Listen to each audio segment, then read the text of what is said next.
Assalamualaikum warahmatullahi wabarakatuh. Waalaikumsalam. Alhamdulillahi rabbil alamin wassalatu wassalamu ala sayyidil mursalin sayyidina wa maulana Muhammadin sallallahu alaihi wasallam wa ala alihi wa ashabihi wa dzurriyyatihi wa azwaji ummahatil mu'minin wa ba'd.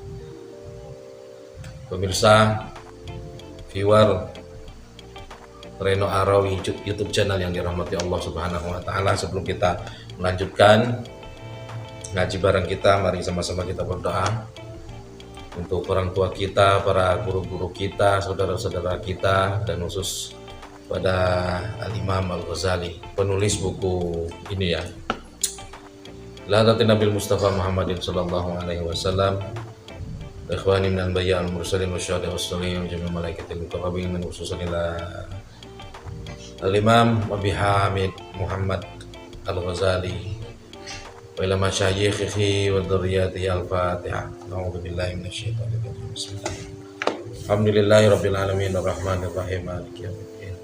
Iyyaka na'budu wa iyyaka nasta'in ihdinas siratal mustaqim siratal ladzina an'amta 'alaihim ghairil maghdubi 'alaihim waladdallin. Bismillahirrahmanirrahim.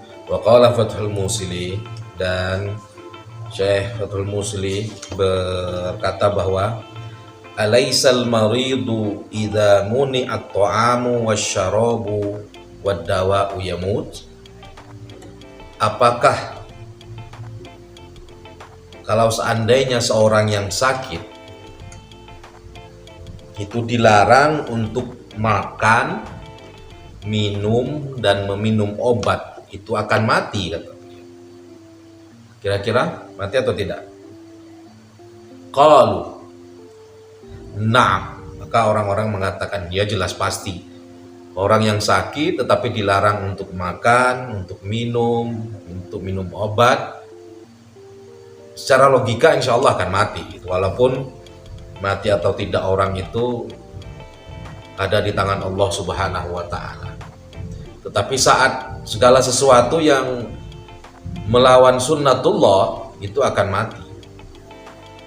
Guru saya, profesor saya mengatakan bahwa memang seperti orang bunuh diri. Apakah takdir dia itu mati bunuh diri? Apakah memang umur dia akan berhenti saat bunuh diri? Mungkin takdir dia mati dalam umur 40 tahun, 50 tahun, 60 tahun. Tetapi saat melawan sunnatullah maka akan mati. Sunnatullah itu apa? Sunnatullah bahwa makhluk hidup harus bernapas. Sunnatullah bahwa dalam tubuh manusia harus mengalir darahnya dengan lancar. Tapi sunnatullah coba lawan. Anda tidak bernapas, Anda akan mati. Saat orang sakit, tidak dibolehkan untuk minum obat, makan, maka akan mati. Sekali lagi, walaupun mungkin itu bukan takdir. Maka di sini dijawab oleh orang-orang. Nah, orang yang demikian, orang yang sakit tapi tidak diperbolehkan untuk makan, tidak diperbolehkan untuk minum, tidak diperbolehkan untuk minum obat, akan mati. Qala, kemudian beliau berkata lagi, kadzalikal qalbu, begitu juga hati. Idza muni'a anhu al-hikmatu wal ilmu salasata ayyamin mata. Kalau hati itu dihalangi untuk mendapatkan hikmah dan ilmu dalam jangka 3 hari, maka hati tersebut akan mati. Walaqad sadaq, dan benar, beliau telah benar. Ghidha'ul qalbi al-ilmu wal hikmah. Kan pendapat itu benar karena apa? Makanan hati itu adalah hikmah dan ilmu. Saat ilmu dan hikmah tidak lagi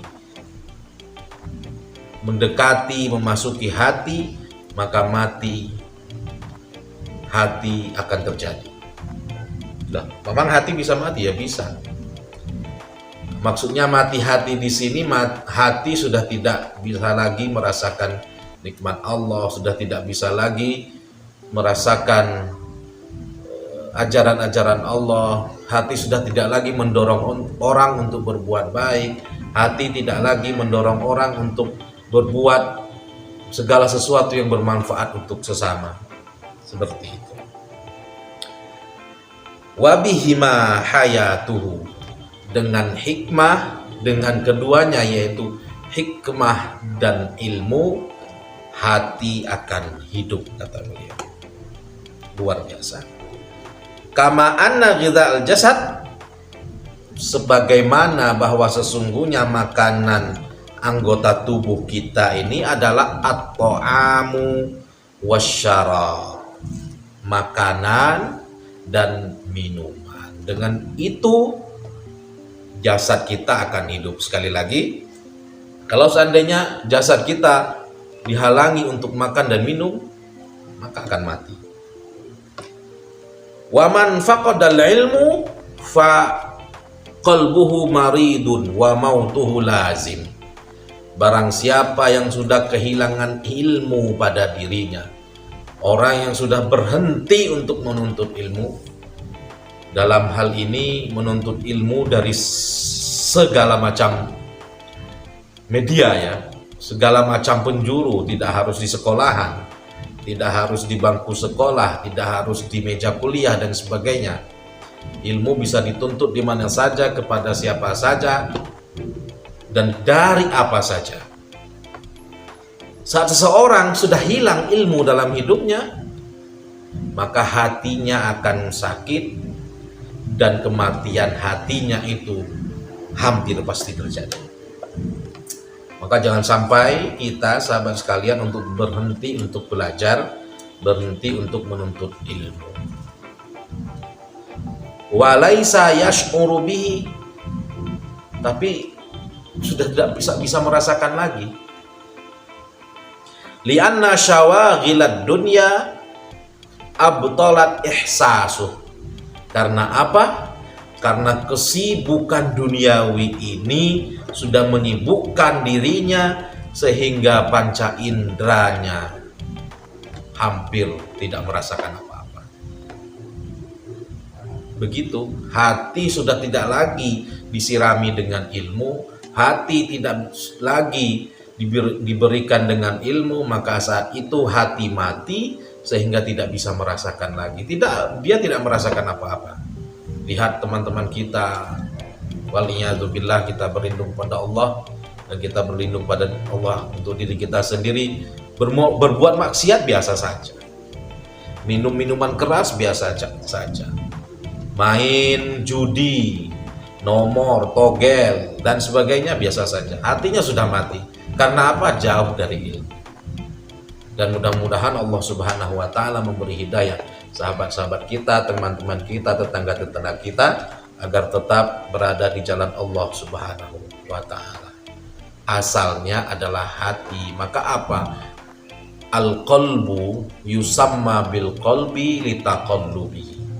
Hati itu dikatakan dia itu sebagai hati. Qalbun disebutkan dia itu hati, qalbu dalam bahasa Arab. Karena apa? Litaqallubi, karena hati itu selalu berbolak-balik. Maka hati kita harus tenang agar dia tidak bolak-balik, tidak tenang. Dengan apa? Dengan ilmu. Agar hati kita tenang, sebagaimana kita kalau lapar tidak bisa tenang, ya. Tidak, kalau lapar sudah tidak bisa tenang, tidak bisa berpikir positif, tidak bisa berpikir dengan tenang, tidak bisa memutuskan segala sesuatu dengan benar karena lapar. Begitu juga hati. Kalau hati kita lapar, tidak kita kasih makanan, apa makanannya? Al-hikmah wal ilmu. Hikmah dan ilmu. Tidak kita kasih makanannya, maka hati kita tidak bisa tenang. Diajak untuk ngaji, mendengarkan ceramah itu tidak bisa tenang. Diajak untuk berbuat kebaikan itu menolak. Gitu ya, hati. Maka kita harus tetap berlindung dan memohon pada Allah Subhanahu wa Ta'ala agar kita diberi kesempatan untuk menjaga hati kita, diberi kekuatan untuk menjaga hati kita, karena segala sesuatu itu berdasarkan hati kita. Fa idza kashafa anhul mautu, kalau mati, kalau kematian itu membuka itu semuanya, tilka syawagil, kematian membuka apa itu namanya, arti dari semua atau dibalik dari apa yang kita lakukan di dunia ini dengan hirup pikuk kegiatan kita yang duniawi, ahassa bi alamin azimin wa tahassara tahassuron la akhiralah. Kalau mati itu sudah dirasakan, maka akan kelihatan ternyata apa yang kita lakukan di dunia yang membuat kita sedemikian sibuk sehingga jauh dari Allah Subhanahu wa taala itu, kita baru sadar. Dan setelah itu tidak ada yang kita rasakan kecuali alam azim wa tahassuron la akhirah. Rasa sakit yang sangat mendalam, rasa sakit yang sangat luar biasa, dan penyesalan yang tiada akhir. Wa huwa makna qauluhu alaihi salatu wassalam. Demikian itu adalah makna tersirat dari apa yang pernah disabdakan oleh Rasulullah Sallallahu Alaihi Wasallam. Kata beliau, an-nasu niyam, seluruh manusia itu sesungguhnya dalam keadaan tidur. Fa idza matu intabahu, kalau mereka sudah mati baru sadar bahwa ternyata selama ini mereka tertidur. Kita di dunia ini tidak merasakan apa yang kita lakukan ini benar atau tidak kalau tidak ada ilmunya. Apa yang kita lakukan ini diridai oleh Allah Subhanahu wa taala atau tidak. Kita akan sadar bahwa apa yang kita lakukan itu benar atau tidak, salah atau tidak saat kita sudah meninggal. Maka manusia, kata Rasulullah SAW, yang sekarang hidup itu seperti orang yang dalam keadaan tidur, tidak merasakan apa-apa. Coba kita lihat orang yang tidur, maka tidak merasakan apa-apa, tidak tahu apa-apa. Tapi saat mereka itu mati, baru sadar. Sudah mereka mati, baru mereka sadar, seakan-akan bangun dari tidur dan menyadari bahwa apa yang dilakukan selama ini tidaklah benar. Kita harus tetap menjaga hati kita, mendekatkan hati kita untuk selalu menuntut ilmu dan belajar hikmah kepada para guru, para habaib, para kiai, para asati, pada para muallim, para buya, agar hati kita cukup makanannya. Makanannya adalah ilmu dan hikmah. Sahabat sekalian, cukup sampai di sana dulu pembahasan kita pada kesempatan kali ini. Kita lanjut lagi nanti pada episode yang akan datang. Tetap like, subscribe, dan share video ini. Dan kita berdoa mudah-mudahan kita diberi manfaat daripada ilmu ini dan dapat mengamalkan ilmu kita. Allahumma anfa'na bima 'allamtana, 'allimna ma yanfa'una, warzuqna uluman tanfa'una. Walhamdulillahirabbil alamin. Assalamualaikum warahmatullahi wabarakatuh.